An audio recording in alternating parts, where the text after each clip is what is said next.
welcome back to my channel. So happy 2021, back in lockdown number 3. Not that that really affects my life in any way because I've been in lockdown since March. But yeah, back in lockdown number 3, all schools closed and everything. Yeah, crappy times. What can we do? But anyhow, just trying to stay sane as best as I can. Eating nice shortbread, got some shortbread left over for Christmas, making lots of nice hot chocolates, doing lots of baking, and collecting lots of books. So I wanted to carry on reviewing Autism and Asperger's syndrome in children from where I left off before Christmas by Dr. Luke Beardon. So I'm going to carry on from where I finished last time. Just mentioning the main things and my thoughts on them. So one of the things that Luke Beardon says in the book, after talking about the environment and how, according in his view, the environment is the most important thing in terms of how well an autistic person flourishes or not. And I would agree that I do think the environment is very important for autistic people. Obviously, if you're in a wrong environment for your needs, then you're going to struggle a lot more than you would do if the environment was tailored to your needs. That goes without saying, I think. And also, of course, a good outcome will lead to a more positive outcome. Where I disagree with Luke Beardon is where he says, I quote, "There is pretty much nothing that your child cannot do simply because he or she is autistic." Now, I do think that is rather a sweeping generalisation. I think that remark is a bit too uber positive. Because actually, there are things that, if you are autistic, because of your autism, you might not be able to do. And I think assuming that a child can literally do anything, that, like, I don't know, the sky's your limit sort of thing, is setting unrealistic expectations on both the child and their parents. Now, I'm not taking a defeatist perspective here. I'm not saying that just because someone is autistic that they will never necessarily or inevitably be able to achieve something. That would be a defeatist perspective. So, for example, trying to think of an example here. Okay, so autism is defined by a set of impairments that kind of have to be there for you to be autistic, and autism cannot be cured. So, for example, I'm never going to be able to socialise at ease with other people, because if one day I suddenly could socialise at ease with other people, I would no longer be autistic, because autism is defined by that problem. That's not to say that you can't get better at socialising with other people over time, or that you can't learn strategies to kind of work around some of the difficulties, but you are always going to struggle. It's always going to be a problem. If you're put in an environment that's accommodating and understanding, then this difficulty relating socialising with other people will be less of a problem, because you'll be surrounded with people who understand and who don't judge you. But you're always going to have this difficulty. So, the autistic child will never be able to socialise at ease with other people, because if they could, then that would suggest that autism can be cured. I can see where Luke Beardon is coming from, in the sense that we change over time. That's certainly true. We change over time, and an autistic person is no different to anyone else. An autistic child might not be able to speak at, say, 4 or 5. At 10, they might be speaking fluently, for example. Or they might really struggle to make eye contact, say, and then later on might be less of an issue. So we evolve, we change. So I think so I might be being a little bit nitpicky over this. It's just that, I don't know, the sort of uber positivism there kind of grates a little bit with me, because I've got my feet very much on the ground, and I'm not a defeatist. It's just that I think we do have to be realistic about the limitations that autism brings by nature of autism. There are certain things that an autistic person will never be able to do because that's the nature of autism.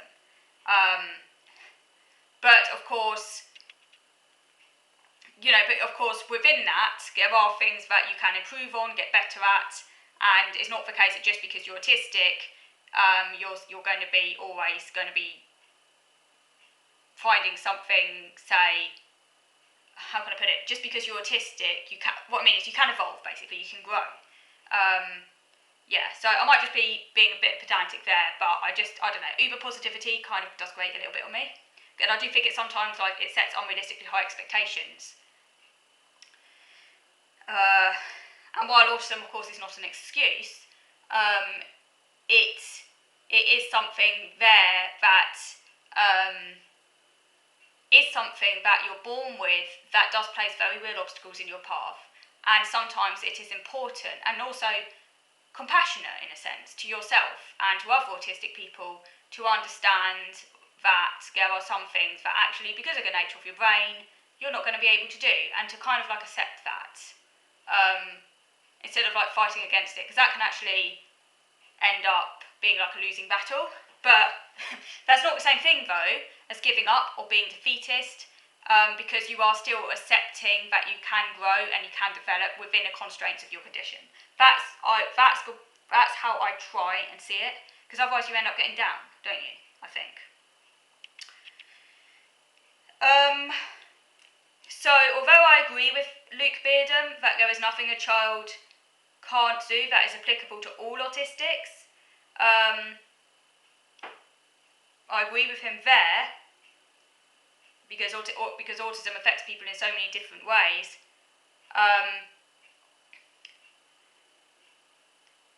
But at the same time,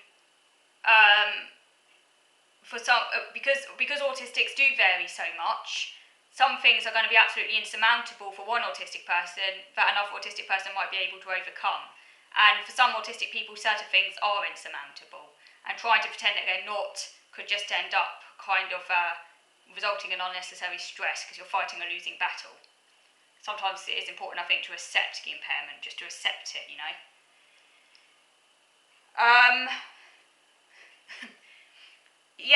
So as I mentioned last time, Luke Beardon is very much against the medical model. He also, in line with that, he prefers identification to diagnosis. I can sort of see where he's coming from there. I mean, maybe, considering autism is a lifelong condition that can't be cured, maybe diagnosis is the wrong way of looking at it.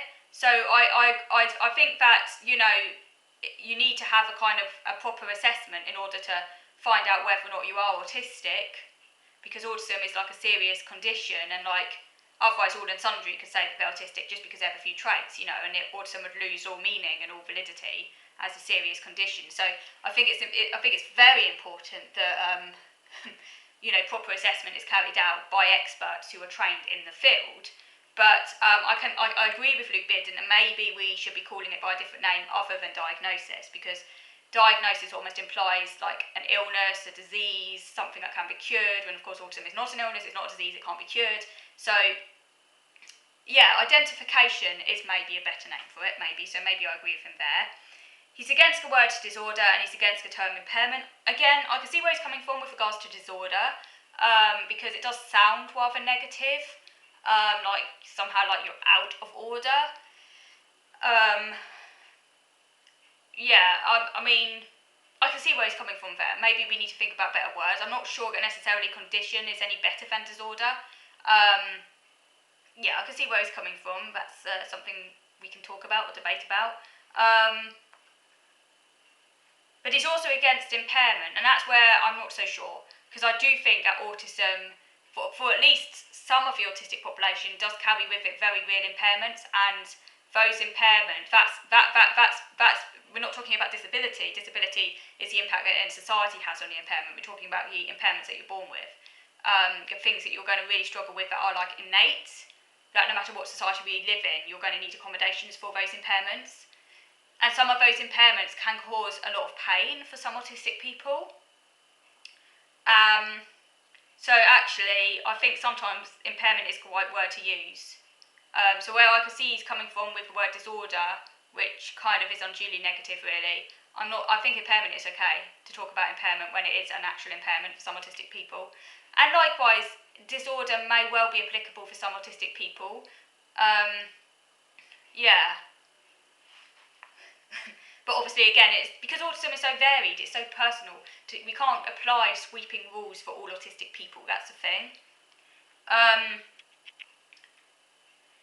He compares it. An analogy that he compares it to is he talks about, imagine, for example, if we were to go back in time and categorise women as abnormal men, as though women lack all sorts of male characteristics. He uses that as an analogy, as a bit like saying autistics are abnormal, say, vis-a-vis neurotypical. Again, I can see where he's coming from there. I don't like the word abnormal. That's not a very nice word, is it? What is normal, what is abnormal? But I'm not quite sure. Obviously, autism does cause problems, but I can see where he's coming from, nevertheless. And then he quite helpfully, Luke Beardon brings up some things that members of the public might say to an autistic person and how you could respond. And I thought this was quite amusing. For example, a member of the public might say, when you tell them, say, you're autistic, someone might say, I don't know, I saw that programme the other day, and you don't seem very much like that autistic character to me. And you could reply to that, yes, and I saw the programme, and you're nothing like the non-autistic adult male either. So what's your point again? I just love that. Yeah, that's a very good rejoinder, I think. Yeah, and I agree with Luke Beardon as well that a child needs to be informed of their autism in a positive manner. That's really important. Okay, so I'm going to move on now to video number 2 to carry on reviewing autism and Asperger's syndrome in children by Luke Beardon. So moving on to video number 2 now.